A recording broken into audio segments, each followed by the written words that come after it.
Hi everyone, this is Ikhlaq Hussain Ispahani, PhD scholar accounts and finance.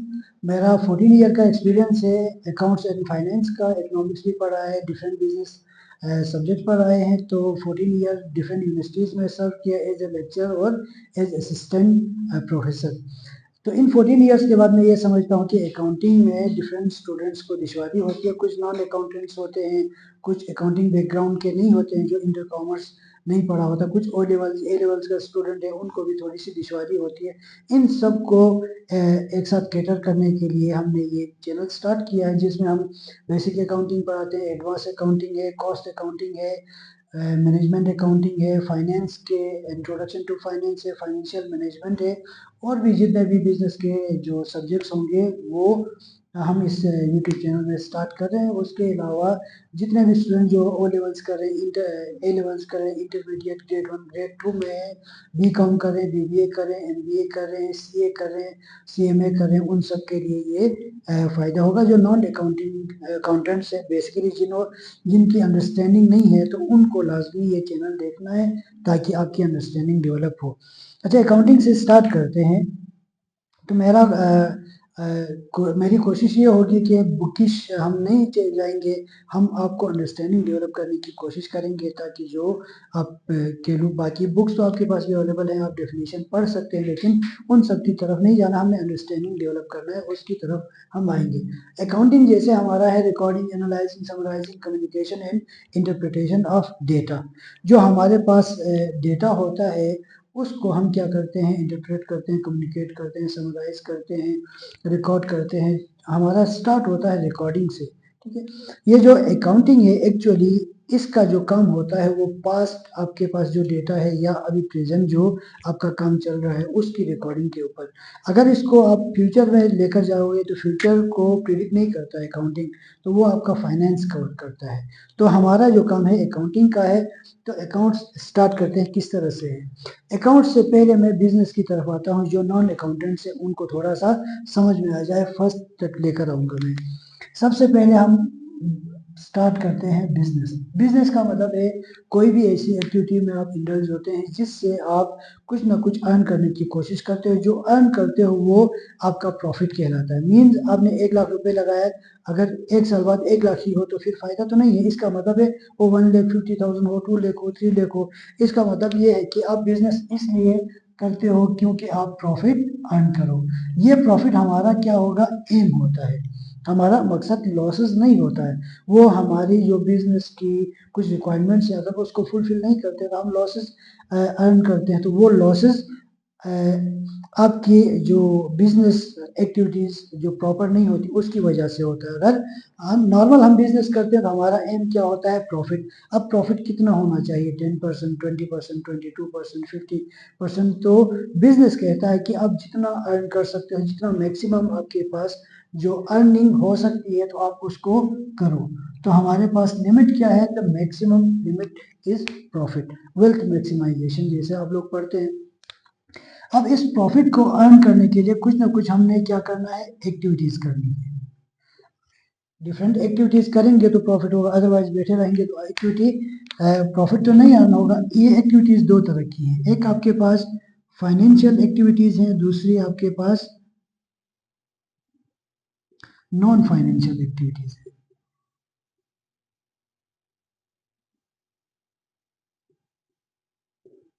अच्छा, financial activities वो होती हैं जिसमें आपकी मनी इन्वॉल्व हो, आपने पैसे लगाए हो, पैसे लेने हो, तो ये आपका क्या है, financial activity. Non financial activity वो है जिसमें आपका कोई भी पैसा इन्वॉल्व नहीं हो।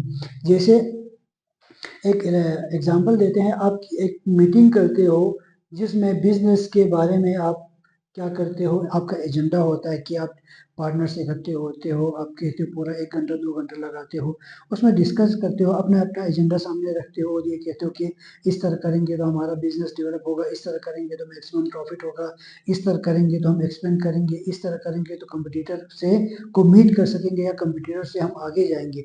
सारी चीज़ें आपने मीटिंग की, आप पार्टनर्स बैठ के आपने अपने एजेंडे आप सामने रख दिए, 3 आवर्स आपने लगाए। इस इन 3 घंटों में क्या आपका पैसा गया, या आपका पैसा आया नहीं आया, आपने क्या की बातें की। तो बिजनेस क्या करता है, ऐसी एक्टिविटीज को कहता है कि नॉन फाइनेंशियल एक्टिविटी, जिसमें कोई पैसा न गया न आया, आप 1000 दफा करते रहो, उसको हम कहते हैं नॉन फाइनेंशियल एक्टिविटी। तो फिर फाइनेंशियल एक्टिविटी क्या होती है, जैसे आपने 2 घंटे में 3 घंटे मीटिंग की, उसमें आपने पिज्जा ऑर्डर करवाया, जैसे आपने पिज्जा ऑर्डर किया तो आपकी ₹2000 उसमें लग गए।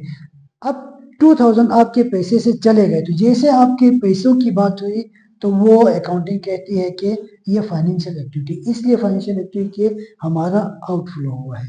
अगर आपका इनफ्लो है या आउटफ्लो है in monetary terms, that is financial activity. अब ये जो फाइनेंशियल एक्टिविटी है, इसको बिजनेस क्या करता है, रिकॉर्ड करता है, जिसको हम कहते हैं रिकॉर्डिंग।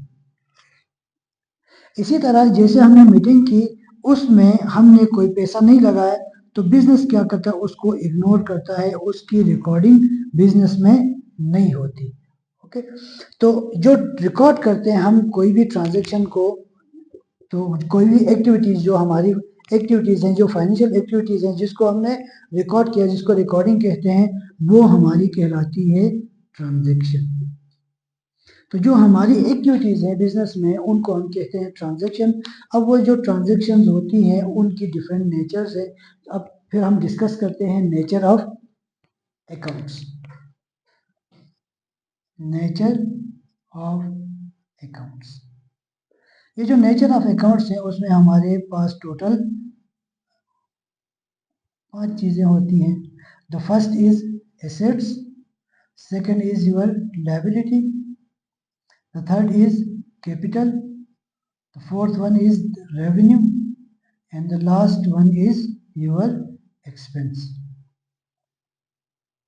अच्छा, ये हमारे पास बेसिक जो नेचर ऑफ अकाउंट्स हैं, जो हमारी ट्रांजेक्शन्स हैं, वो हमारे एसेट, लायबिलिटी, कैपिटल, रेवेन्यू और एक्सपेंस होती है। अच्छा, बिजनेस में अगर आपने पढ़ा है, नहीं पढ़ा है तो यहाँ से स्टार्ट है। अगर किसी ने पढ़ा है तो इसके अलावा भी बहुत सारी एक्टिविटीज़ होती हैं बिजनेस में, जिसकी नेचर एसेट भी नहीं है, लायबिलिटी भी नहीं है, कैपिटल भी नहीं है, रेवेन्यू भी नहीं है, एक्सपेंसेस भी नहीं है, तो उन सबको हम कहते हैं Contra.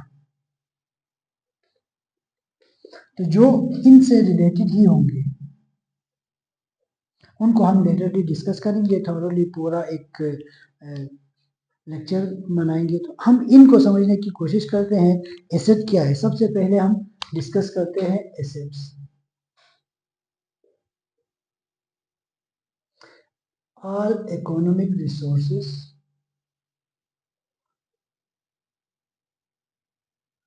which provide benefit to business in current year and in future years। Asset वो है बिजनेस में जो बिजनेस ओन करता है, जो बिजनेस को बेनिफिट प्रोवाइड करे इन करंट ईयर, इस साल और आने वाले सालों में। ठीक है, तो इसके हिसाब से हमारी जो एसेट है, उसकी 2 कैटेगरीज बनती हैं। वो कैटेगरी क्या है, कुछ ऐसे एसेट होंगे जो हमारे करंट ईयर में बेनिफिट प्रोवाइड कर रहे होंगे, कुछ ऐसे होंगे जो हमारे current year plus future year में बेनिफिट प्रोवाइड कर रहे होंगे। करंट ईयर का मतलब है जिसकी लाइफ जो है वो लेस देन 1 ईयर होगी, और फ्यूचर ईयर ऐसे होंगे जिनकी लाइफ जो है वो ग्रेटर देन 1 ईयर हो।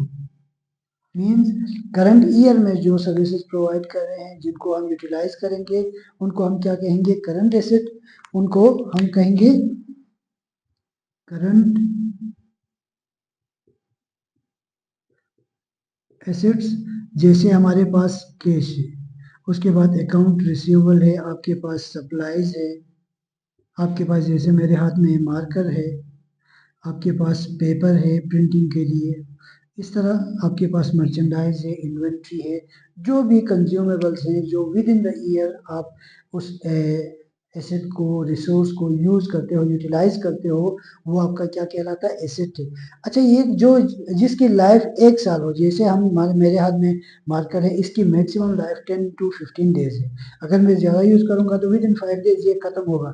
अगर ये नहीं हो, अगर ये नहीं हो तो मैं लेक्चर डिलीवर नहीं कर सकता हूँ, अगर मैं लेक्चर डिलीवर नहीं करूँगा तो मैं अर्न नहीं कर सकता हूँ, आपको नहीं समझा सकता हूँ। तो अगर मैं आप लोगों को बिठा के मार्कर नहीं हो ऐसे तकरीर करूँगा तो आप लोग भी नहीं बैठोगे। तो इसका मतलब ये है कि this is the important component for giving lecture. तो इसको हम क्या कहेंगे, ये हमने एसेट यूज किया लेकिन उसकी लाइफ जो है करंट ईयर में हम 15 डेज मैक्सिमम 20 डेज इससे कम चला। इसी तरह हमारे पास लेट सपोज कैश है, मेरे पास 10,000 कैश है तो 1 महीना चलेगा, 1 लाख कैश है तो 1 डेढ़ महीना चलेगा। तो डिफरेंट पर्सनैलिटी के ऊपर डिपेंड करता है कि कितना कैश वो यूज करता है। कुछ ऐसे लोग होंगे जो 1 करोड़ भी 1 महीने में यूज करेंगे। अच्छा, इसके अलावा कितने लिमिट हो सकती है, अगर कुछ लिमिट ज्यादा होगी तो क्या ये 1 साल, लेट सपोज मैं अगर 1 लाख रुपए मंथली यूज कर रहा हूँ तो 1 साल में मेरे 12 लाख रुपए यूज होने चाहिए। अगर मेरे पास 1 करोड़ हो तो फिर वो तो यूज नहीं हो सकते, तब क्या होगा, तो हम अंडरस्टैंडिंग उसकी डेवलप करेंगे। इसी तरह अकाउंट रिसीवेबल है, अकाउंट रिसीवेबल किसी से आपने एक पैसे लेने हैं 1 साल तक नहीं दिए तो क्या दूसरे साल में माफ करें, तो बिजनेस नॉर्मली उसको राइट ऑफ करता है, माफ करता है, इतना ज्यादा किसी कस्टमर के पीछे नहीं। बिजनेस कंटेक्स्ट पे नॉर्मली अगर आप पर्सनल उसकी बात करो तो 2-2 साल तक भी इसके पीछे लगे रहते हैं। सप्लाईज है, जैसे आपके पास स्टेपलर है, प्रिंटर है, प्रिंटिंग पेपर्स है, कुछ भी आपके पास पेन है, पेपर रबर वगैरह है, तो वो हमारी क्या कहलाती, सप्लाईज है, मार्कर है, पेपर, ये हमारे करंट एसेट है। इसी तरह लॉन्ग टर्म जो कुछ एसेट ऐसे होंगे जो अभी भी सर्विसेज प्रोवाइड कर रहे होंगे और आने वाले सालों में भी आपके साथ होंगे, आपको सर्विसेज प्रोवाइड कर रहे हैं। जैसे ये बोर्ड है, ये बोर्ड इस साल भी चलेगा, अगले साल भी चलेगा, हो सकता है 3 साल 4 साल तक चले। तो ये हमारे पास करंट भी सर्विसेज प्रोवाइड कर रहा है, इसको इस रिसोर्स को यूज कर रहे हैं और आगे आने वाले सालों में भी यूज करेंगे। जिस बिल्डिंग में हम खड़े हैं इसको अभी भी यूज करें, आने वाले सालों में भी करेंगे। जिस लैंड में हम खड़े हैं उसको अभी भी यूज करें, आने वाले सालों में यूज करेंगे। फैन हमारे पास एसी लगा हुआ है, इनको अभी भी यूज करें, आने वाले सालों में भी यूज करेंगे। तो इसका मतलब है इनकी जो लाइफ है वो करंट ईयर में भी यूज करें, फ्यूचर में भी यूज करें, लाइफ मोर देन 1 ईयर है तो हम उसको कहते हैं fixed asset. Fixed asset, fix से जैसे हमारे फिक्स से कहते हैं कि हमारे साथ जुड़ा होगा काफी देर के लिए, फिक्स। तो इसी तरह ये हमारा क्या होगा, फिक्स एसेट। इसमें हमारे पास लैंड है, आपके पास बिल्डिंग है, मशीनरी है, इक्विपमेंट है, कंप्यूटर है, आपके पास लैपटॉप है, मोबाइल है। तो इस तरह से सारी चीजें जो है वो आपके फिक्स एसेट है। अच्छा, अगर आपने किसी चीज को करंट में कैटेगरी दी तो वो फिक्स नहीं हो सकती, अगर फिक्स्ड में आपने कैटेगरी दी तो वो इधर नहीं हो सकती। लेट्स सपोज एक इलस्ट्रेशन, आपने मोबाइल परचेज किया, 2 साल आप यूज करने के लिए मोबाइल परचेज करते हो, लेकिन एक्सीडेंटली वो डैमेज हो जाता है, वो यूज के काबिल नहीं रहता है और 2 महीने में डैमेज हुआ। आपने तो ये सोचा था 2 साल चलेगा, अब वो 2 महीने चले, अब 2 महीना उसकी लाइफ जो है वो लेस देन 1 ईयर है, क्या वो इधर से शिफ्ट होकर इधर आएगा? नहीं, क्यों नहीं आएगा? इसी तरह आपके पास कैश अवेलेबल जितना, जैसे मुझे चाहिए था 12 लाख, मेरे पास 1 करोड़ है, तो वो क्या फ्यूचर में काफी सालों के लिए यूज होगा, तो क्या ये इधर आ सकता है? तो नहीं आ सकता है। इसका मतलब ये है, जैसे अगर आप मुझे दे दें 4 करोड़ दे दें, मैं कल कोई प्रॉपर्टी ले लूंगा, तो इसका मतलब है उस कैश को आप यूटिलाइज कर सकते हो, अगर कर सकते हो तो फिर वो फ्यूचर में नहीं जा सकता, विद इन डेज वो कंज्यूम हो सकता है कैश। तो जितना ज्यादा भी हो इसलिए इसको करंट में रखा गया है। तो इस तरह से जैसे मोबाइल है, मोबाइल को आप इधर नहीं ला सकते, ये लाइन है। वजह क्या है, at the time of purchase what was your intention for this asset. अगर इस एसेट को परचेज करते हुए आपने ये सोचा था मोबाइल 2 साल चलेगा, then it will be categorise as fix asset. तो ये डैमेज हो तब भी करंट एसेट में नहीं होगा, ये डायरेक्ट आप क्या करोगे, अपने फिक्स एसेट में से माइनस करोगे। तो यहाँ ये जो लाइन है, कैटेगरी है, वो क्या है, आपकी जो इंटेंशन है at the time of purchase, वो आपकी डेड लाइन है, वो कैटेगराइज करती है। तो इसके और भी टाइप्स हैं, तो उसमें हम बाद में जाएंगे जब फिक्स एसेट में आ जाएंगे। तो the next is your liability. Liability से पहले मैं कैपिटल को समझाने की कोशिश करता हूँ। अगर कैपिटल समझ में आता है तो लायबिलिटी इजीली समझ में आ जाती है। जैसे आपके पास पर्सनल एसेट है, लेट्स सपोज आपके पास कैश है, उसको आप बिजनेस में लेकर आते हो।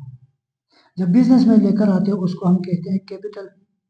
लेट्स सपोज आपने 1 लाख रुपीज इन्वेस्ट किए, तो ये बिजनेस में आ गया, तो बिजनेस में आपका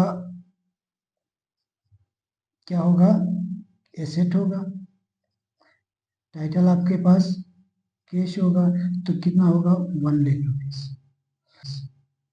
तो आपके बिजनेस में ये ट्रांसफर हुआ, आपका पर्सनल था, अब आपने बिजनेस में ट्रांसफर किया, तो इसको हम कहते हैं कैपिटल। ये ऑनर ने इन्वेस्टमेंट की, इसको कहते हैं ऑनर्स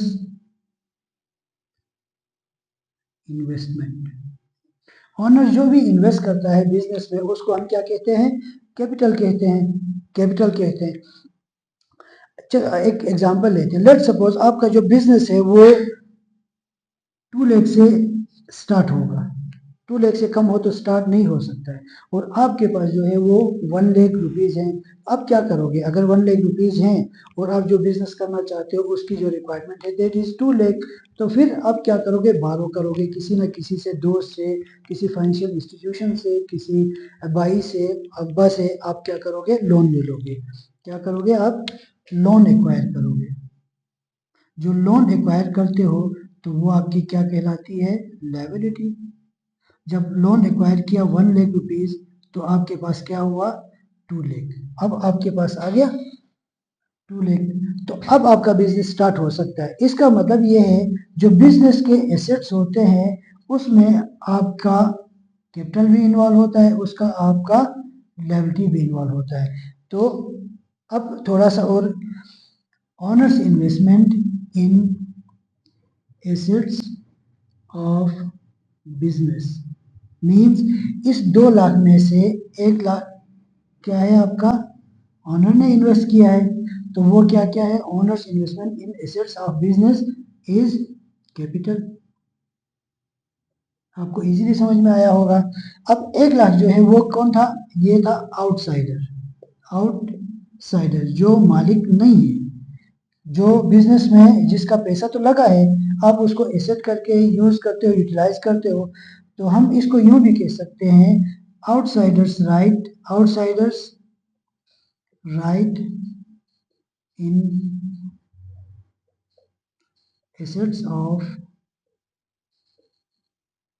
बिजनेस इज लायबिलिटी। जैसे हमने एसेट्स को डिफाइन किया, एसेट्स के बाद हम कैपिटल और लायबिलिटी को समझाने की कोशिश करते हैं। वो इस तरह से है कि बिजनेस में आपके पर्सनल जो एसेट्स होते हैं, पर्सनल एसेट्स जो आपके अपने पास घर में यूज करने के लिए, किसी तरह से भी यूज करने के लिए आपके पास जो एसेट्स होते हैं उसको हम कहते हैं पर्सनल।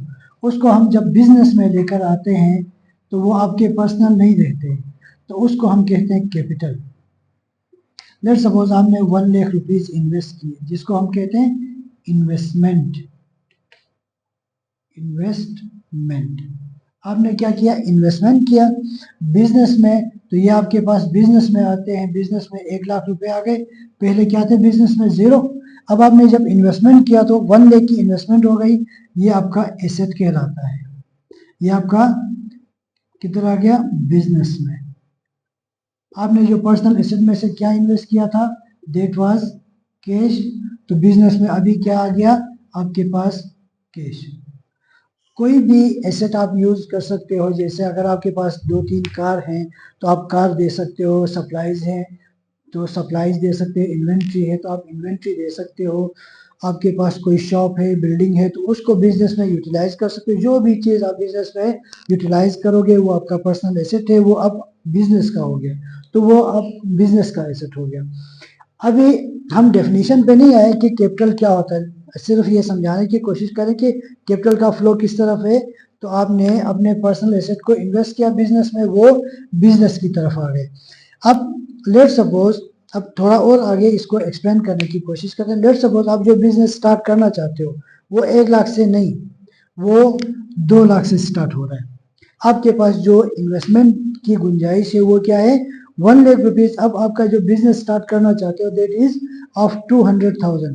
आपको क्या करना पड़ेगा, आप इससे ज्यादा इन्वेस्ट नहीं कर सकते हो, तो आप क्या करोगे, लोन एक्वायर करोगे, कहीं से लोन लोगे, लोन भी इन फॉर्म ऑफ कैश होगा, उसको हम कहते हैं liability.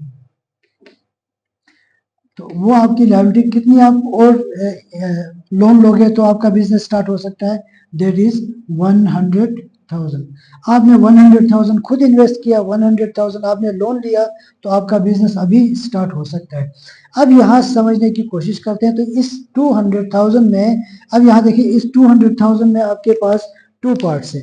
One is that which you have invested in the business, that is 100,000। हम यूं भी कर सकते हैं इसको, honours right in assets of business. जो ऑनर ने बिजनेस में इन्वेस्टमेंट किया, जो बिजनेस के एसेट्स हैं आपके, इस एसेट में ऑनर का कितना राइट है, 100,000 का।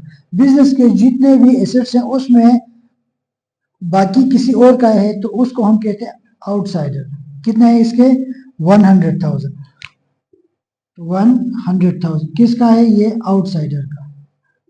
Outsiders right in assets of business. Outsider का राइट का मतलब, जस्ट सपोज आपने बैंक से लोन लिया 100,000 और आपके पास खुद 100,000 था, उससे आपने बिजनेस स्टार्ट किया 200,000 से। अब 2 महीने 3 महीने 4 महीने बाद जिससे आपने लोन लिया था, बैंक हो या कोई आपका रिलेटिव हो, कोई दोस्त हो, वो कहता है कि मेरे पैसे मुझे वापस करो। अगर आप वापस करने जाओगे तो क्या बिजनेस चल सकेगा, वो 200,000 में से 100 उसको पे करना पड़ेगा। हो सकता है उसको पे करने के लिए 200,000 के जो आपके पास एसेट थे वो सेल ऑफ करोगे तो 200,000 से कम में सेल आउट होंगे। अगर 200,000 में से कम में सेल करोगे तो वो आपको माफ तो नहीं करेगा, जितना आपने उससे लोन लिया था उतना पे करना पड़ेगा। तो फिर इसका मतलब ये है कि यहाँ पे जो एसेट है उसमें दो राइट्स होते हैं। इसको हम यूं भी कर सकते हैं, asset is equal to liability plus capital. हमारे पास एसेट को एक्वायर, हमने कहा था एसेट जो है वो इकोनॉमिक रिसोर्सेज है, रिसोर्सेज। जो हमारा रिसोर्स है उसको एक्वायर करने के हमारे पास क्या है, two sources, one is liability the other is capital. अब हम इसकी डेफिनेशन की तरफ आएंगे कि किस तरह से हम इसको डिफाइन कर सकते हैं। जैसे हमारा है कैपिटल, हमने कहा कि honours investment in the business is capital. जब हमने इसको डिफाइन किया तो डिफाइन करने के बाद कौन सी डेफिनेशन आ गई, ऑनर्स राइट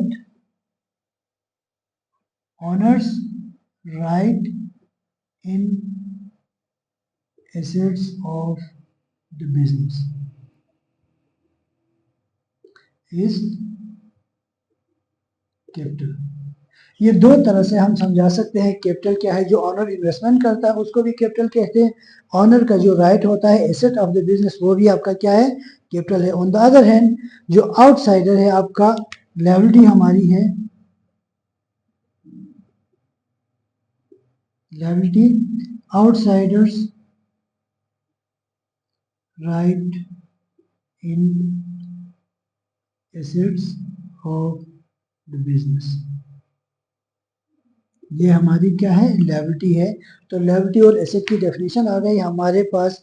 जो बिजनेस में दो सोर्सेज होते हैं, one liability the other is capital, इनको जब इकट्ठा करते हैं तो वो हमारा क्या होता है, एसेट होता है। जो बिजनेस में आपके पास अवेलेबल होता है उसको हम यूटिलाइज करते हैं। अब आते हैं हम थर्ड की तरफ। हमने एसेट को डिफाइन किया, कैपिटल को डिफाइन किया, लायबिलिटीज को डिफाइन किया। अब आते हैं रेवेन्यूज की तरफ।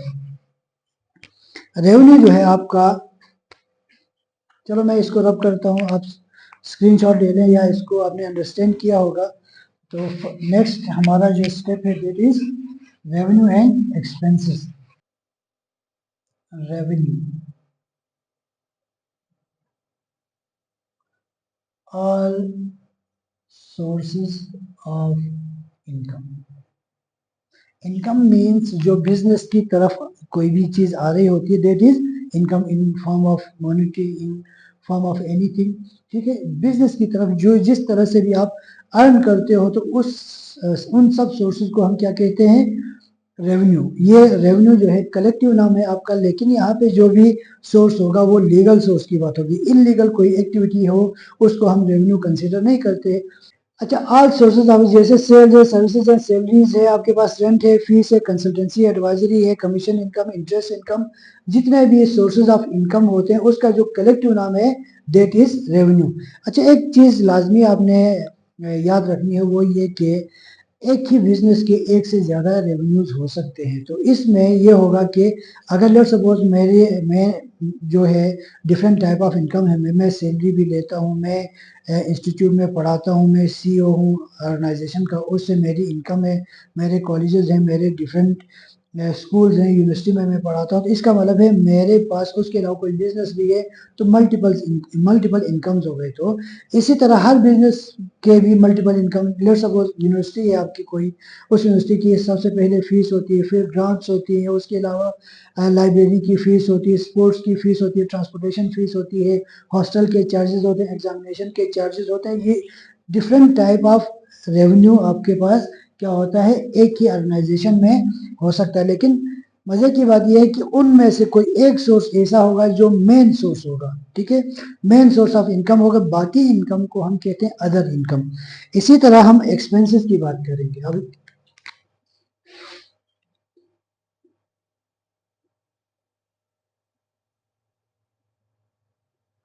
ऑल नेसेसरी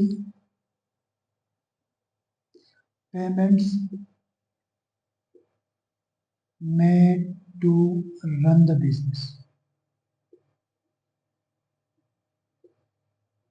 वो तमाम पेमेंट्स जो नेसेसरी हैं बिजनेस को रन करने के लिए, अगर वो पे नहीं करते हो तो आपका बिजनेस रन नहीं हो सकता है, दे आर एक्सपेंसेस। जैसे अगर मैं रेंट पे नहीं करूंगा तो मैं अपना ऑफिस नहीं चला सकता हूँ, तो रेंट इज नेसेसरी पेमेंट। अगर मैंने एम्प्लॉय रखा है, एम्प्लॉय को 1-2 महीने सैलरी नहीं दूंगा तो जॉब पे नहीं आएगा। अगर मैं इलेक्ट्रिसिटी चार्जेस नहीं दूंगा तो इलेक्ट्रिसिटी कट डाउन हो जाएगी। तो इस तरह इंटरनेट अगर मैं यूज उसके चार्जेस नहीं दूंगा तो वो शट डाउन करेंगे। तो डिफरेंट आपके पास क्या है, एक्सपेंसेस हैं, जो नेसेसरी पेमेंट्स हैं उसको हम क्या कहते हैं, एक्सपेंसेस हैं। जैसे आपने रेंट चार्ज करना है तो रेंट आपका क्या हो गया, एक्सपेंस। सैलरी आपने एम्प्लॉयज को लाजमी देनी है तो that will be your expense. इसी तरह आपने फीस चार्ज करनी है तो that will be your expense. Electricity आपने पे करना है, उसके बगैर आप नहीं चल सकते, that will be your expense. Business के लिए इंश्योरेंस आपने पे करना है, इंश्योरेंस पे नहीं करोगे तो आप उसको बाद में अगर कोई नेचुरल डिजास्टर हो जाता है या कुछ हो जाता है, डैमेज होता है, तो उसको रिकवर करना मुश्किल होता है, एक्सपेंस। इसी तरह एडवर्टाइजिंग वगैरह करते हो, प्रमोशन करते हो, that is your expense. Interest अगर आपने लोन लिया है तो उसको पे करना पड़ेगा, that will be your expense. Taxes नहीं दोगे तो कोई भी बिजनेस को आप नहीं चला पाओगे, क्योंकि स्टेचुटरी होता है, टैक्स देना होता है, तो tax will be your expense. इसी तरह कमीशन है, अगर देते हो तो आपका एक्सपेंस है। कंसल्टेंसी है, अगर आप किसी को कंसल्ट करवाते हो तो उसको चार्जेस देते हो तो देट इज योर एक्सपेंस। तो ये सारे क्या है, आपके expenses. Expenses are necessary payment to run the business. अच्छा, एक चीज और भी है, ये जो चीजें हैं इंटरलिंक होती हैं। एसेट्स आपके, लायबिलिटी आपका, कैपिटल है, एक्सपेंस है, रेवेन्यू है, इनके बगैर आप इनको समझना है। एक्सपेंसेस और रेवेन्यू का सबसे अहम रिलेशन है that without increasing expenses you can not generate revenue. Means आपने पहले एक्सपेंस करना है, उसके बाद रेवेन्यू जनरेट होगा। लेट सपोज मैं ये मार्केट सेल करना चाहता हूँ, मार्केट में 70 रुपीज़ का सेल होता है, तो पहले मैं अपने पास जो पर्सनल एसेट है या बिजनेस के एसेट है उससे इसको परचेज करूंगा। लेट सपोज 45 रुपीज़ या 50 रुपीज़ में परचेज करूंगा, अपने पास इन्वेंट्री होगी, उसके बाद में सेल करूंगा, तो 70 रुपीज़ का सेल करूंगा तो 20-25 रुपीज़ का प्रॉफिट जनरेट होगा। तो ये आपके पास रिलेशन है। अभी तक हमने क्या पढ़ा, एसेट्स, लायबिलिटी, कैपिटल, रेवेन्यू और एक्सपेंस। ये हमारे पास टोटल 5 चीजें हैं। इसमें asset is equal to liability plus capital. हमने कहा था कि एसेट जो है वो लायबिलिटी और कैपिटल के इक्वल होता है, क्योंकि जो इन्वेस्ट करते हैं वो भी एसेट होता है, जो लायबिलिटी होती है वो भी एसेट होता है। ऑन द अदर हैंड जो कैपिटल है उसके दो पार्ट्स हैं, one is revenue the other is expense. Capital means owner. Owner means अगर कोई रेवेन्यू जनरेट करता है तो वो किसका होता है, ऑनर। अगर एक्सपेंस पे करना है तो वो किसने पे करना, एक्सपेंस ऑनर ने पे करना है। तो हम इसको थोड़ा सा एक्सटेंड भी कर सकते हैं, इसको इसको हम कहते हैं अकाउंटिंग इक्वेशन। Accounting equation. अगर हम इस प्रोसेस को इसमें ऐड करेंगे, लेट सपोज हमने कहा था asset is equal to liability plus capital. Capital के दो पार्ट्स हैं, one is revenue the other is expense. अगर मैं इसको ऐड अप करूंगा तो इस तरह होगा, asset is equal to liability plus capital plus revenue. ये जब भी प्लस होता है तो ये प्लस होता है, जब ये प्लस होता है तो ये माइनस होता है, डिक्रीज होता है। ठीक है, तो फिर आपका क्या है, माइनस एक्सपेंसेस। इस इक्वेशन को हम कहते हैं extended form of accounting equation. तो इस अकाउंटिंग इक्वेशन से हम क्या करेंगे बिजनेस में, मतलब आपने अभी अकाउंटिंग नहीं पढ़ा है, विदाउट नोइंग अकाउंटिंग टर्मिनोलॉजीज आप बिजनेस में नहीं गए हो, तो आपका जितना बिजनेस का प्रोसेस होता है उसको हम अकाउंटिंग इक्वेशन से समझने की कोशिश करेंगे। उसके इलस्ट्रेशन है, ये हमारा अभी तक का जो हमने लेक्चर डिलीवर किया है, ये हमारा क्या था, बैकग्राउंड था। तो बेसिक कंसेप्ट थे, इन कंसेप्ट के बगैर हम अकाउंटिंग में आगे नहीं चल सकते हैं। तो आप सब ने जो आप इंटर ग्रेड 1 में है, ग्रेड 2 में है, ओ लेवल्स करना स्टार्ट कर रहे हैं, ए लेवल्स में है, अगर किसी की अंडरस्टैंडिंग डेवलप नहीं हुई है, चल रहे अकाउंटेंसी की तरफ जा रहे हैं, ACCA कर रहे हैं, CMA कर रहे हैं, BCom कर रहे हैं, MBA कर रहे हैं, तो फर्स्ट आपके सेमेस्टर है, तो फर्स्ट इंट्रोडक्शन आपको लाजमी लाजमी इसको अंडरस्टैंड करना है, इससे आपकी डेवलपमेंट स्टार्ट होगी कॉमर्स की तरफ। तो ये आपके लिए इम्पोर्टेंट है। Thank you.